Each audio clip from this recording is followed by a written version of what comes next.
조금 전에 기도와 광고를 통해서 그리고 지난 몇 주간의 광고를 통해서 아셨겠지만 오늘은 이제 교육부 연합수련회가 시작되는 날입니다. 그래서 아침에 이제 친구들이 출발했죠. 지금 우리 행복한 교회는 제 개인적인 생각일지 모르겠지만 굉장히 중요한 시점에 있습니다. 올해 초만 해도 3명이서 예배를 드리면서 이 존폐의 위기에 있던 청소년부가 오늘 수련회에 참석하는 인원만 13명입니다. 12명, 13명. 원래 15명이었는데 갑자기 8 부러진 애들이 생겨가지고 그리고 불과 한 2, 3년 전만 해도 3명이 모여서 예배를 드리던 청년부가 오늘 11명 그리고 저녁까지 12명이 수련회를 참석합니다. 제가 자랑하려고 말씀드리는 것이 아니라 우리 하나님께서 행복한 교회를 놀랍게 세워가시고 또 앞으로도 크게 쓰실 것이라는 생각 때문에 우리 성도님들과 이야기를 공유하는 겁니다. 그런데 문제가 있습니다. 큰 문제는 아니고요. 이제 새로 교회에 다니게 된 우리 청소년 친구들이 거의 대부분 부모님이 교회를 다니지 않고 그리고 신앙생활도 거의 해본 적이 없고 교회에 처음 다니는 친구들이 많아서 이 예수님의 옛자도 모르는 상황입니다. 그리고 이 청년들도 수는 많아졌지만 여전히 아직 신앙의 성숙을 이루지 못하고 예배가 무엇인지 헌신이 무엇인지 아직 하나님의 은혜를 경험하지 못한 친구들이 대부분입니다.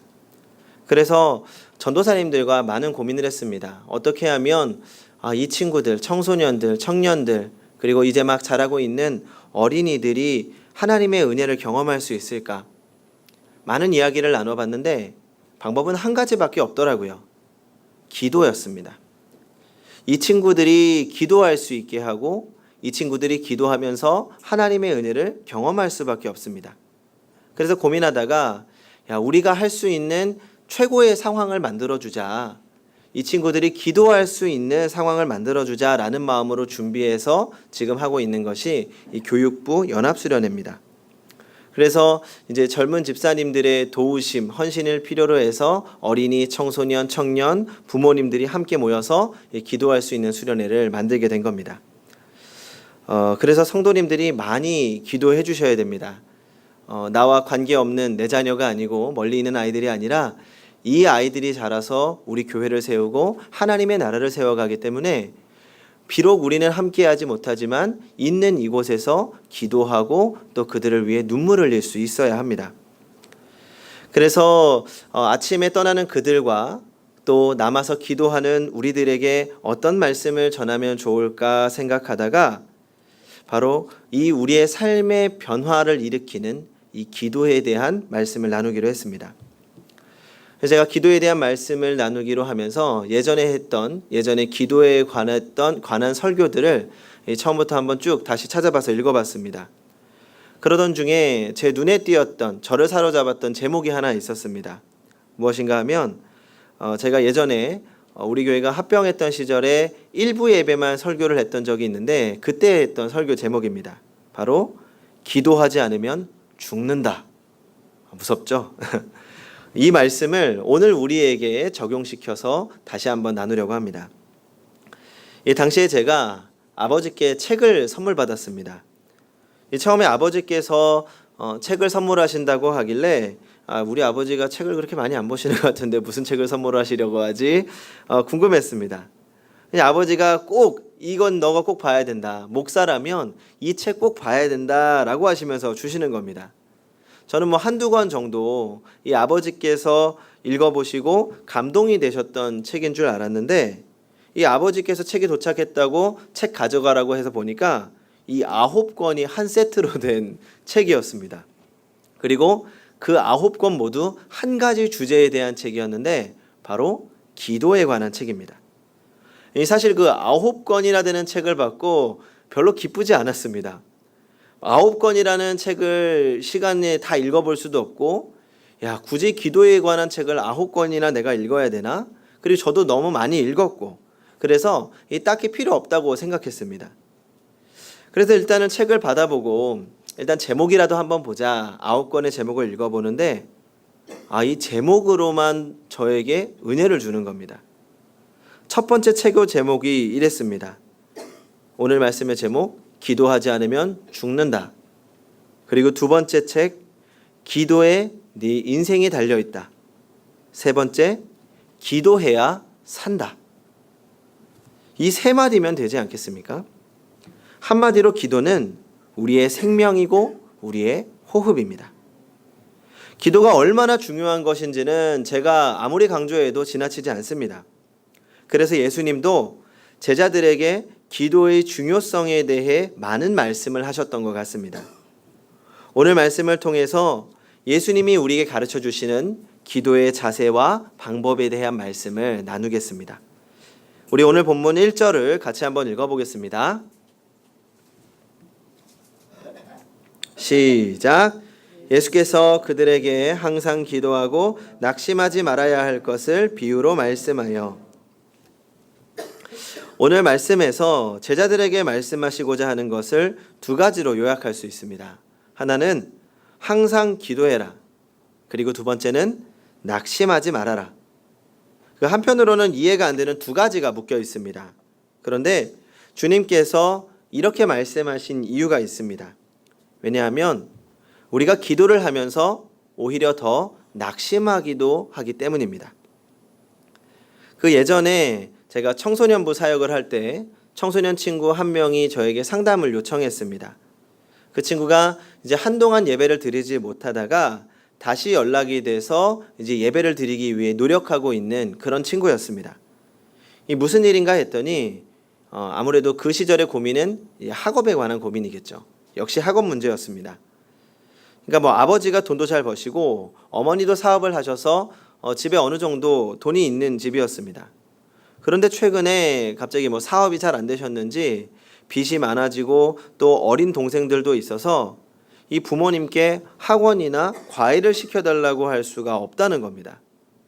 근데 또 이 친구가 학업에 대한 욕심은 있어서 이제 자기 나름대로 혼자서 열심히 노력을 했습니다. 최선을 다했습니다. 그리고 나름대로 결과도 얻어가고 있었습니다. 그런데 이제 문제가 하나 있었는데 수학이었습니다. 이게 다른 건 다 되는데 이 수학은 노력한 만큼 자기가 열심히 해도 이 원하는 결과가 잘 안 나오는 겁니다. 그러다가 이제 자기가 혼자서 학교에서 열심히 수학 공부를 하고 있는데 이 옆으로 반의 친구가 찾아오더니 이렇게 말하는 겁니다. 야, 고등학교 수학은 혼자서 못해. 너 혼자서 애쓴다고 될 일이 아니야. 자기는 잘하고 싶은데 부모님한테는 학원에 학자도 꺼낼 수 없고 또 친구들은 혼자서는 안 된다고 하니까 내가 어떻게 해야 될지 모르겠다라고 하면서 눈물을 흘렸습니다. 이 안타까운 마음에 조급해하지 말고 함께 기도하면서 방법을 구해보자고 이야기하고 상담을 마쳤습니다. 사실 이 친구가 낙담한 이유는 간단합니다. 내가 잘하고 싶어서 열심히 하고 있는데 하면 할수록 더 어렵게 느껴지기 때문입니다. 이 공부라는 건 안 하면 편안합니다. 그러니까 뭐가 어려운지 뭐가 어렵지 않은지 모르니까 이 시험 공부를 하기 전에는 시험 괜히 잘 볼 것 같습니다. 그런데 이 공부를 하면 할수록 더 벽이 느껴지고 성적이 잘 나오지 않는 것 같으면 실망하는 겁니다. 그러니까 이처럼 차라리 기도도 하지 않으면 낙심이 없습니다. 오히려 우리는 기도하다가 종종 실망하게 됩니다. 아니 어쩌면 매번 기도할 때마다 실망하기도 합니다. 하나님께서 우리의 기도에 응답하지 않으신다고 느껴지기 때문입니다. 그래서 제가 그 상담을 마친 그 친구를 위해서 기도한 것이 있습니다. 하나님, 이 친구가 기도하면서 낙심하지 않게 해주세요.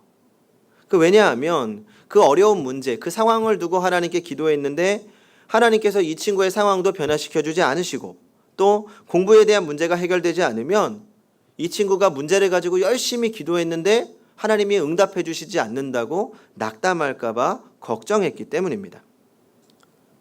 그래서 오늘 주님께서 우리에게 이렇게 말씀하십니다. 기도하다 보면 낙심할 수 있다. 하지만 낙심하지 말고 더 기도해라.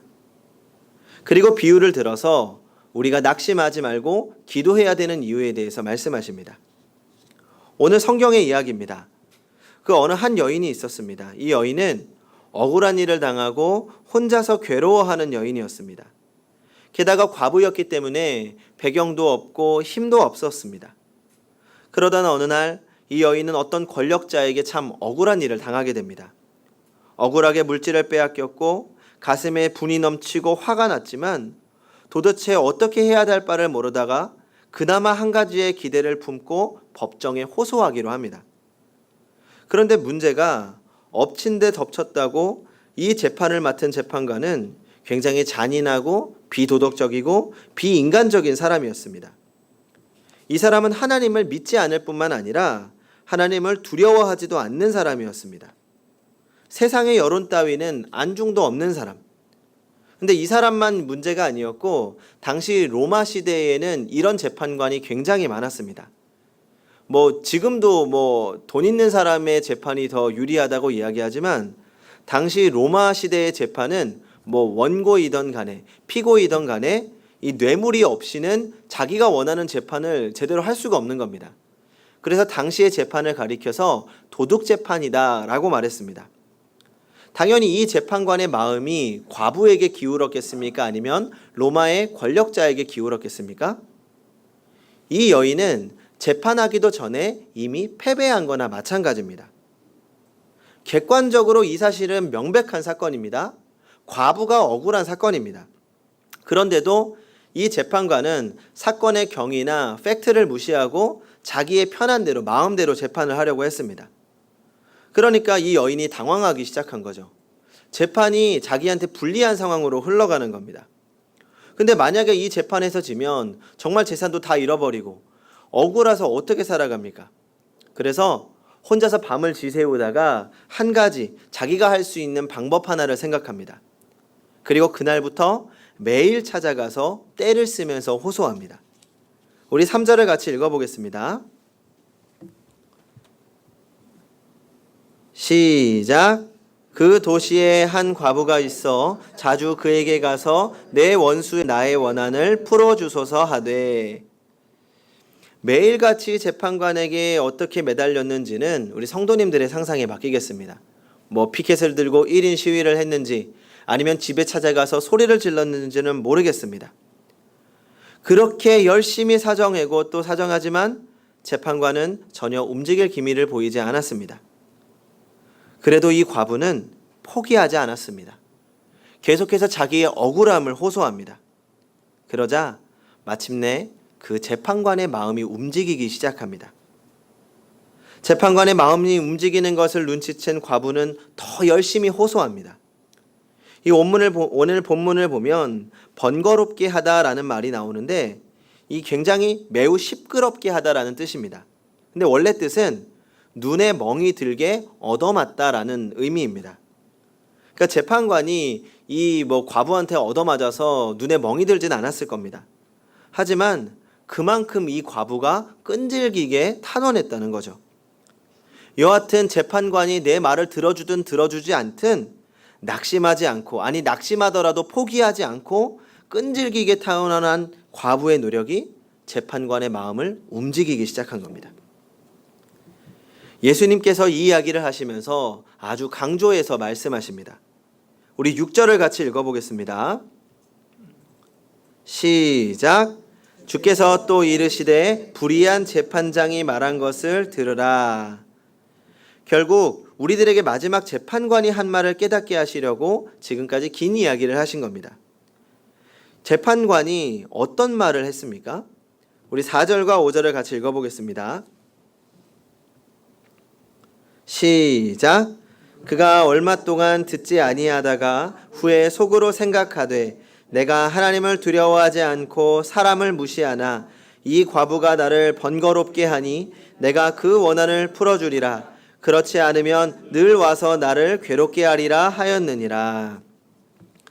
그러니까 굽히지 않고 계속해서 끈기 있게 간청했더니 이 하나님도 사람도 두려워하지 않는 악한 재판관도 그 호소를 들어주었는데 하물며 너희 하나님께서 밤낮 부르짖는 사랑하는 자녀들의 기도를 들어주시지 않겠느냐라는 말씀입니다.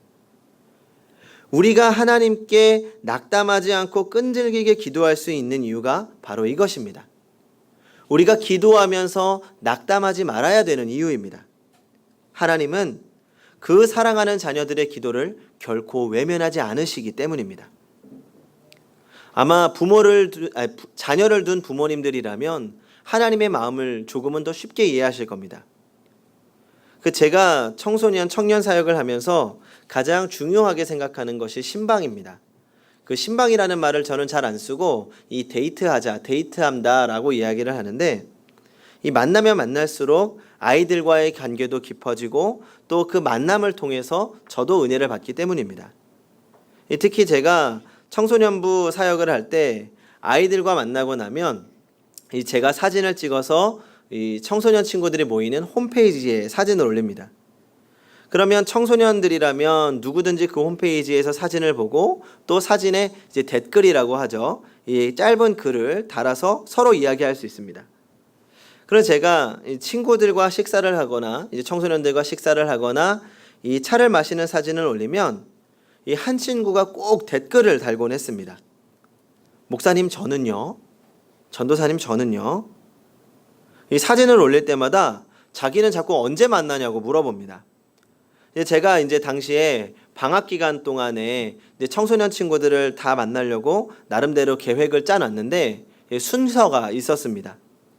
먼저는 첫 번째로 가장 최근에 새로 나온 친구들을 먼저 만나려고 했고, 그리고 그 다음에는 이제 교회 나오다가 나오지 않던 친구들, 뭐 가끔 나오는 친구들, 그런 친구들을 만나고, 그래도 자주 나오는 친구들은 좀 우선순위에서 뒤로 미루어 두었습니다. 근데 이 친구는 이제 잘 나오는 친구였죠. 그런데 제가 사진을 올릴 때마다 그 친구가 자꾸 자기는 언제 만나냐고 묻는 겁니다. 그래서 어떻게 했을까요? 계획을 바꿨습니다. 일단 자꾸 조르는 그 친구를 먼저 만나기로 했습니다. 그리고 만나서 맛있는 것도 먹고 이야기를 나눴습니다. 또 재미있는 건 그렇게 만나고 나니까 그 친구가 더 기대되고 좋아지고 또 기도하고 싶어지는 겁니다. 야, 그렇게 나랑 만나고 싶었나? 나랑 이야기하고 싶었나? 뭐 맛있는 게 그냥 먹고 싶었을 수도 있죠. 어쨌든 간에 그렇게 조르는 그 친구에 대한 기대감과 관심이 더 깊어지는 겁니다. 제가 그 친구를 만나면서 그런 생각을 했습니다. 이 청소년부 친구가 밥 사달라고 조르는 것 때문에도 내 계획이 바뀌는데, 사랑하는 자녀가 하나님께 조르면 어떻게 외면하실까? 작년 겨울이었나요? 이 하루는 주일 아침에 일부 예배를 드리고 잠깐 쉬고 있었습니다. 그런데 아내에게 급하게 전화가 왔습니다. 다급한 목소리였습니다.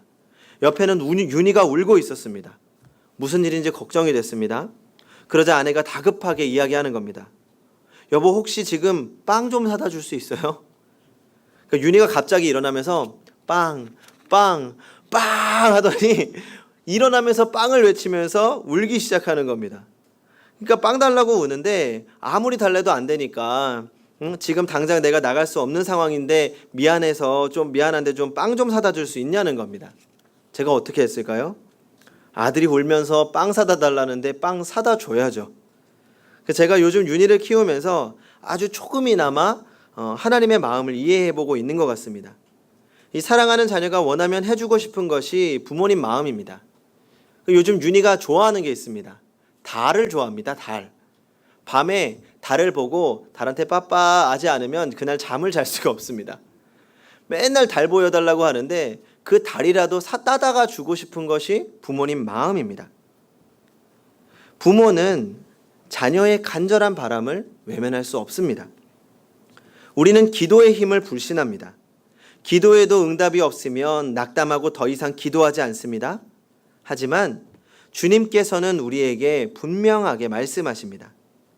주님은 너희의 기도를 외면하지 않으신다. 낙담하지 말고 기도해라. 성도 여러분, 하나님은 자녀의 기도를 외면하지 않으십니다. 어떻게 오늘 비인간적인 재판관과 우리의 하나님을 비교할 수 있겠습니까? 기도는 하나님을 움직이는 힘이 있습니다. 사실 하나님을 움직이는 것이 아니고 하나님이 움직여 주시는 거죠. 결과적으로는 기도가 하나님을 움직이는 것입니다. 하나님은 지금도 우리의 기도를 들으시기 위해서 우리의 소리에 귀를 기울이고 계십니다. 지금 이 순간에도 우리의 예배를 눈여겨보고 계십니다. 하나님의 사랑은 우리를 향해서 흐트러진 적이 없고 하나님의 사랑은 지금도 우리를 향해 뜨겁게 타오르고 있습니다. 이런 하나님을 움직이는 방법은 아주 간단합니다. 오늘 과부의 기도의 비밀입니다. 과부의 요청은 정당한 것이었죠. 불의한 재판장도 이 과부의 탄원이 정당하다는 것을 알고 있었기 때문에 외면할 수가 없었던 겁니다. 그런데 공의의 하나님께서 어떻게 선한 기도를 외면하시겠습니까? 바른 마음을 갖고 기도하시기 바랍니다. 하나님은 우리의 기도를 듣고 반드시 응답하십니다. 물론 아무리 기도해도 절대 불가능한 일은 있습니다. 저 같은 사람이, 저 같은 체질이 갑자기 미국 메이저리그 야구 선수가 되게 해달라고 기도하면 들어주시겠습니까? 불가능한 일이죠. 제가 하나님 오늘 잠자고 나서 내일 일어나면 원빈같이 생기게 해주세요 라고 이야기하면 불가능한 일입니다. 그 이유는 바른 방향이 아니기 때문입니다. 하지만 이런 특별한 경우를 제외하고는 우리의 삶은 변화될 수 있습니다. 종종 저는 하나님을 의지합니다 라고 말하면서 기도하지 않고 그 일을 해결하는 분들을 보면 너무나 안타까울 때가 있습니다. 우리도 혹시 그런 삶을 살고 있는 것은 아닙니까? 우리는 먼저 하나님 앞에 무릎을 꿇고 기도해야 합니다. 예배할 때마다, 성경을 읽을 때마다, 무슨 일을 당할 때마다 기도하시기 바랍니다. 전 기도의 능력을 믿습니다. 그런데 또 말씀을 준비하면서 마음에 궁금한 점이 생겼습니다. 그렇다면 나는 무엇을 기도해야 하고 어디까지 기도해야 될까? 어떤 건 하나님께 기도하고 어떤 건 내 힘으로 해결해야 되는 걸까? 첫 번째로 우리가 무엇을 구해야 되는지 한번 생각해 보면 첫 번째로 우리는 하나님의 은혜를 구해야 합니다. 누가복음 11장 13절에서 예수님은 기도를 가르치시면서 이렇게 말씀하십니다. 너희가 악할지라도 좋은 것을 자식에게 줄 줄 알거든 하물며 너희 하늘 아버지께서 구하는 자에게 성령을 주시지 않겠느냐 하시니라. 우리가 가장 먼저 구해야 할 것은 하나님의 은혜입니다. 살아계신 주님을 인격적으로 만나는 경험만큼 충격적인 일은 없습니다. 그 경험이 우리의 인생 자체를 바꾸어 놓을 수 있습니다.